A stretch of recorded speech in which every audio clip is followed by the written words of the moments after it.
Welcome back to the Deep Dive. We are really glad you're joining us today because we have a pretty incredible topic to get into. Yeah, thanks for having me. I'm excited to, really unpack this one with you. So I want you to picture something for a second. Imagine walking into a 7th grade science class, Okay.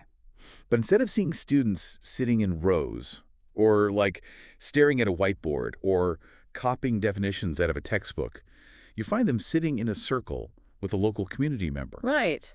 And they're carefully carving wooden jigging sticks out of local scrap materials, all while listening to these incredibly detailed generational observations about the structural integrity of river ice. Which is just, it's amazing. Right. And the thing is, this isn't a break from the science curriculum. This actually is the science. Yeah, it is a complete inversion of how the modern educational system usually operates. Exactly. We're stepping away from that typical factory model of schooling where knowledge is just this thing deposited into a student's head, and we're looking at a highly rigorous empirical system of knowledge. A system that's literally sustained communities in some of the most extreme environments on Earth for millennia. Exactly. And so that is the core of our mission today.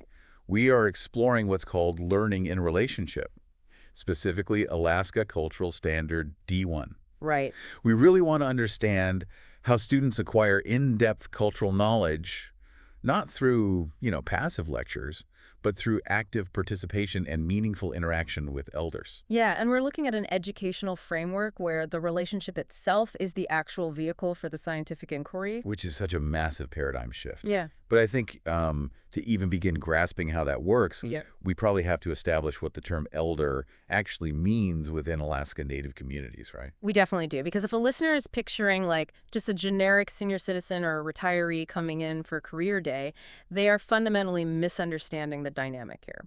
So I assume it's not just a matter of chronological age then. Like someone doesn't just turn 65 and poof, they automatically receive this title. Oh, far from it. An elder is a highly specific role, and it is entirely defined by community recognition. Oh, really? Yeah, it's an emergent consensus. A community recognizes an elder as someone who possesses, immense cultural and linguistic knowledge. Right. They have this deep well of lived experience and a proven track record of service. But honestly, the most critical component is trust. Trust. Yeah, people go to them when the community is in crisis. And it's important to note that the specific protocols for who is recognized, they vary wildly depending on where you are. Okay, so it's not standardized. No, not at all. A Yupik village on the coast has totally different criteria and traditions than, say, an Athabascan community in the interior boreal forest. Okay, let's unpack this a bit, because it sounds almost like an academic credential, but earned in a completely different way. That's a good way to look at it. Because in Western academia, you spend a few years doing research, you defend a dissertation in front of a panel of 3 or 4 professors, and you get a PhD. But becoming an elder sounds like passing this ultimate, lifelong, continuous peer review process where the reviewers are literally your entire community. Yes. And the subject matter isn't just a niche topic, it's collective survival and stewardship. I would actually argue the stakes are even higher than a typical peer review. How so? Well, these individuals are the recognized academic authorities of their traditional knowledge systems. Right. Their observations of ecological systems, weather patterns, migration routes, animal behaviors, these span their entire lives.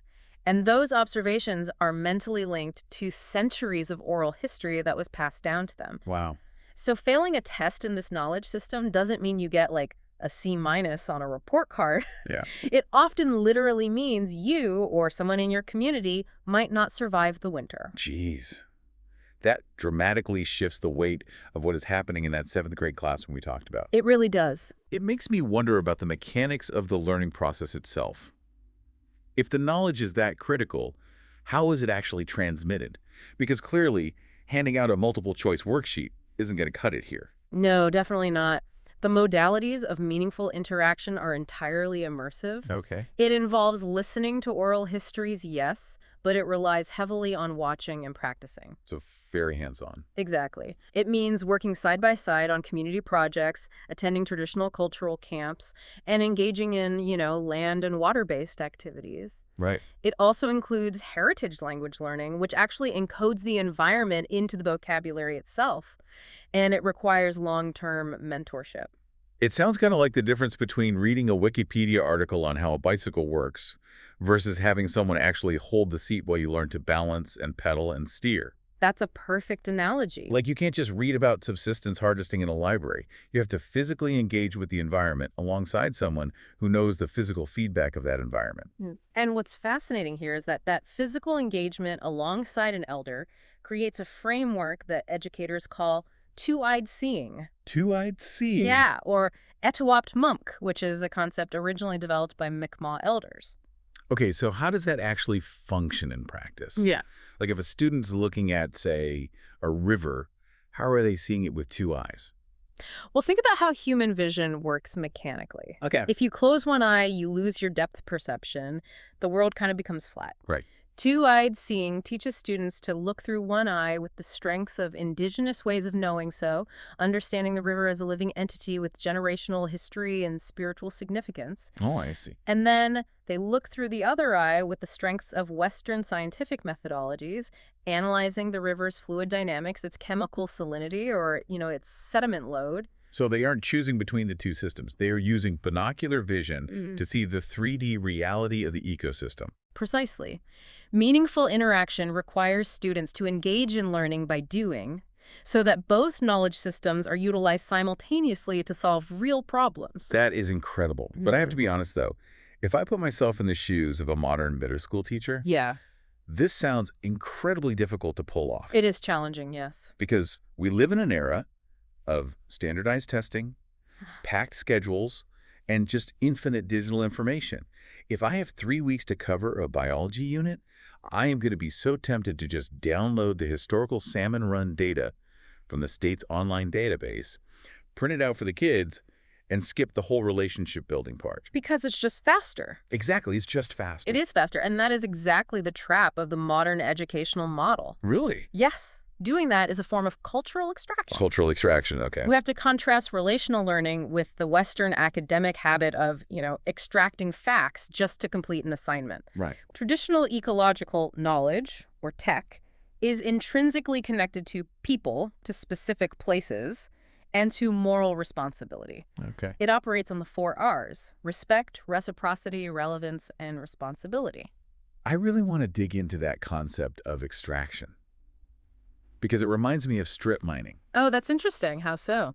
Well, when a company strip mines, they come in, pull out the valuable resource, the coal or the copper or whatever, and they leave the environment completely devastated because they have no relationship with the land. Right. They just wanted the data, the product. That is a very accurate mechanical comparison, actually. Indigenous knowledge isn't an open source database that you can just mine for data points to put on a PowerPoint slide. Yeah. This is literal survival data, and it's tied to mutual obligation. So you can't just take it. Exactly. If a student or a school just takes the data, like the locations of the best berry patches or the timing of the salmon run, without building a relationship with the community, they strip away the ethical protocols that ensure those berries and salmon are actually protected for future generations. In other words, if you want the harvest, you have to cultivate the community garden. Right. You have to tend the soil. Yeah. The relationship itself is the soil that makes the data meaningful and safe to use. Yes, beautifully put. And because this knowledge is so deeply relational, the students themselves have to take on active responsibilities when they engage with elders, Right. which fundamentally changes the dynamic of what it means to be a good student. Yeah, I was reading through the source materials about the Tea with Elders protocol, and it completely flipped the typical classroom script for me. Okay, really, it does. Because in a standard classroom, who gets the gold star? The kid who raises their hand the fastest, blurts out the answer, and dominates the discussion. Exactly. But this protocol demands the exact opposite. Right. The protocol dictates that a student cannot simply approach an elder, stick a digital recorder in their face, and start firing off interview questions like they're a journalist. Right, the sources say this student has to complete a helpful chore first. Yes. They might haul water, split firewood, shovel snow. They actually contribute physical labor to the household or the community before they even ask a single question. And that is reciprocity in action. Only after contributing do they sit down for tea or coffee. Makes sense. And at that point, they must ask explicit informed permission before taking out any recording device. Oh, wow. And then they have to practice the most difficult skill of all for a modern student, listening without interruption and embracing long, drawn-out pauses. Think about that for a second, especially you listening to this right now. Think about the last time you were on a video call and there were 4 seconds of dead air. Yeah, everyone panics. We completely panic. Our brains are conditioned to immediately jump in and fill the silence with filler words. But here, silence is required. Because silence serves a structural purpose.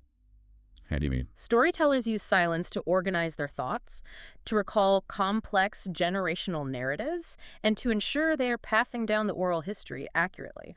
Right, they aren't just reciting a script. Exactly. To recall a 300-year-old ecological observation requires cognitive space. If a student jumps in to fill that silence, they break the chain of retrieval. Oh, I see. It is seen as deeply disrespectful not just to the elder, but to the knowledge itself. So the ultimate academic skill here isn't speed. It's patient, respectful silence. Yes. But I'm stuck on the logistics here. Okay. A student learning to sit in silence and build a meaningful relationship is beautiful. But they are doing that inside a building governed by a shrieking bell that goes off every 47 minutes. Yeah, the bell schedule. How does the school institution itself handle this? Well, that is where the system usually fractures. Students can't navigate this alone. The institution has to build the bridge. And that starts with local consultation. Schools must consult directly with tribal councils and local cultural advisors before designing a curriculum. Makes sense. They have to secure free, prior, and informed consent, or FPIC, before any knowledge is shared. Wait, what does that mean practically in a classroom setting? Informed consent for a lesson plan. It means the school must strictly respect boundaries around knowledge that is restricted. Restricted how? Well, some knowledge is private to a specific family, some is sacred, some is only appropriate to discuss during certain seasons. Like what? Like specific winter stories that should never, ever be told in the summer. A school cannot assume that just because an elder is in the room, all of their knowledge is on the table for public consumption. Ah, I see. And then there's the financial reality. Yes. Because I can easily hear a school administrator looking at a shrinking annual budget and asking, do we really need to pay an honorarium out of the science budget for a classroom visit from a local community member? Can't they just volunteer? This raises an important question, and the mindset behind that question is one of the most pervasive hurdles. I bet. The sources are absolutely uncompromising on this. When a school brings in a university consultant or an educational software trainer, they pay them. Of course. Elders bring specialized, highly empirical expertise to the classroom that is entirely equivalent. Right. Expecting them to provide unpaid cultural labor is an exploitative practice and is rooted in historical devaluation. Schools must actively build professional compensation directly into their curriculum budgets. Which makes total sense. You are paying for an expert consultant. Exactly. But even when schools secure the funding and have good intentions, if they rush the integration without doing that deep local consultation, they fall into some damaging pedagogical traps, right? Oh, they definitely do. One major trap is treating indigenous stories as if they suddenly become the school's property once they're shared in the classroom. Another is prioritizing that rigid bell schedule you mentioned over the natural flow of the relationship, like rushing an elder through a vital story just because third period is ending. That sounds incredibly awkward. It is. There is also the harmful practice of educators specifically requesting trauma stories rather than focusing on the community's scientific resilience and innovation. Wow, yeah. And then there's the beads and feathers approach. Tokenism. Right, tokenism. Using the culture as just a decorative sidebar or like a fun little hook at the beginning of a textbook chapter rather than making it the core operating system of the lesson. Exactly. But perhaps the most frequent mechanical error is pan-indigenization. Pan-indigenization?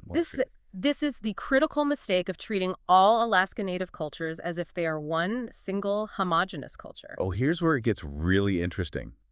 Because you can't just take a Tlingit whaling story from the temperate rainforests of southeast Alaska and drop it into an Athabascan classroom in the interior boreal forest. No, you can't. That's like trying to use a subway map of New York to navigate Tokyo, just because they are both technically cities. The ecosystems, the technologies, the climate, they're entirely different operating systems. That's a great way to put it. And the sources highlight a very specific linguistic example that shows how damaging this can be. Damn. Yeah.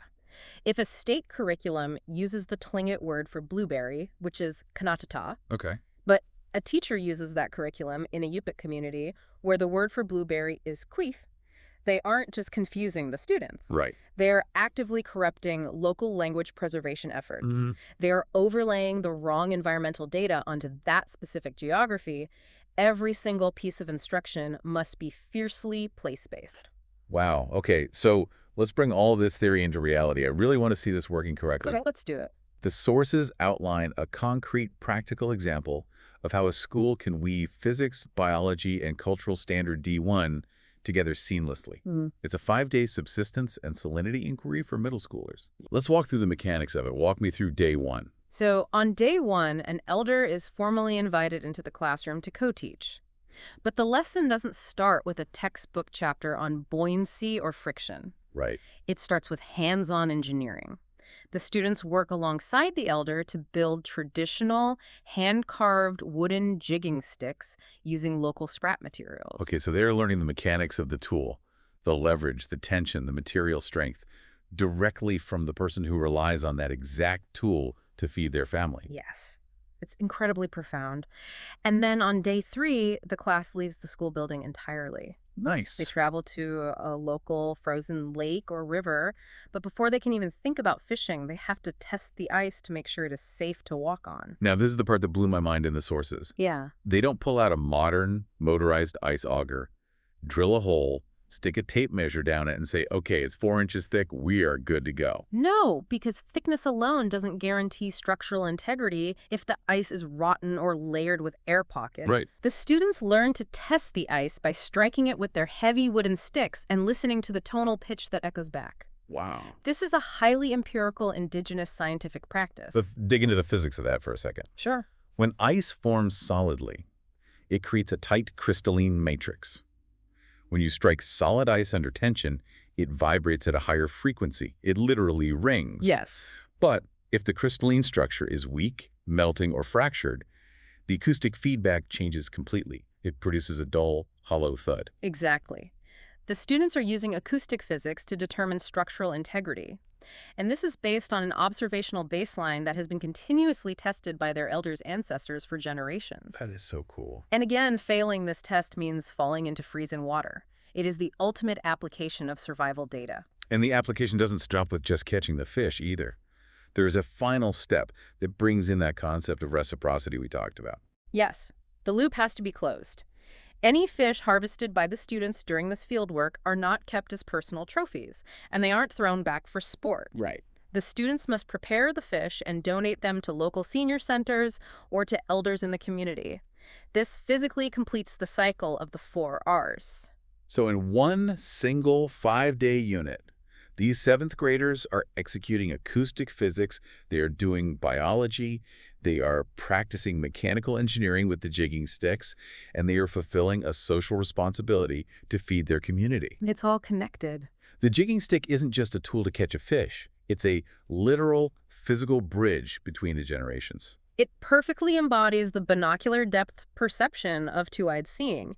You have Western science and indigenous knowledge operating together out in the real world to achieve a tangible benefit for the community. But you know, the learning doesn't stop when they get off the ice. No, it doesn't. After the fieldwork is done, how does a 12-year-old actually process this profound shift in how they view the world?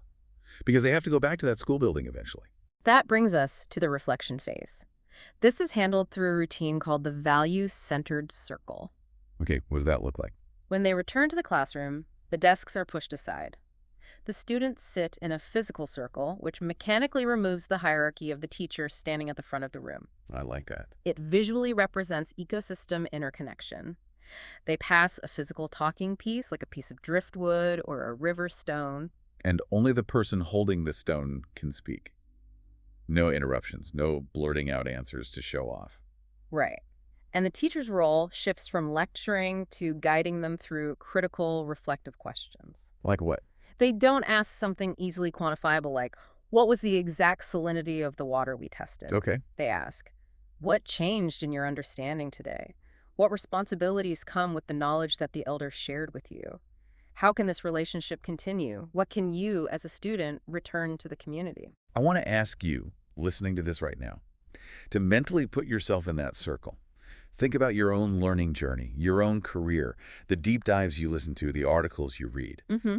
When you learn a new piece of information, Do you ever stop to ask yourself what responsibility you now hold because you possess that knowledge? It's a heavy question. It completely changes how you view information. Yeah. It turns data into a moral obligation. And if we connect this to the bigger picture, this kind of reflection represents a monumental shift for the educational system as a whole. Yeah. It takes the school, which historically has been an institution of extraction, a place where students go to mine facts for their own individual advancement, and transforms it into an engine for community healing, cultural sustainability, and active environmental stewardship. It makes education a living, breathing relationship. It honors the fact that science is not just something you memorize for a test on Friday. No, definitely not. It is something you live, and it is something you owe to the people around you. It creates a localized resilience that you simply cannot get from a standardized national textbook. Absolutely. Well, as we wrap up today's deep dive, I want to leave you with a final thought to mull over. We live in an age of artificial intelligence, an era where information feels infinite, instant, and completely detached from physical reality. Yeah. You can ask a computer a question and get an aggregate answer pulled from a million servers in a millisecond. But maybe, just maybe, the most vital data we need to survive the future isn't stored on a server in a data center at all. Right. Maybe it is held in the memories, the calloused hands, and the relationships of the people living right down the road from us. Just like that 7th grade class out on the frozen river, learning to listen to the tonal pitch of the ice with a hand-carved piece of wood, because ultimately knowledge survives, because people carry it, practice it, protect it, and pass it forward.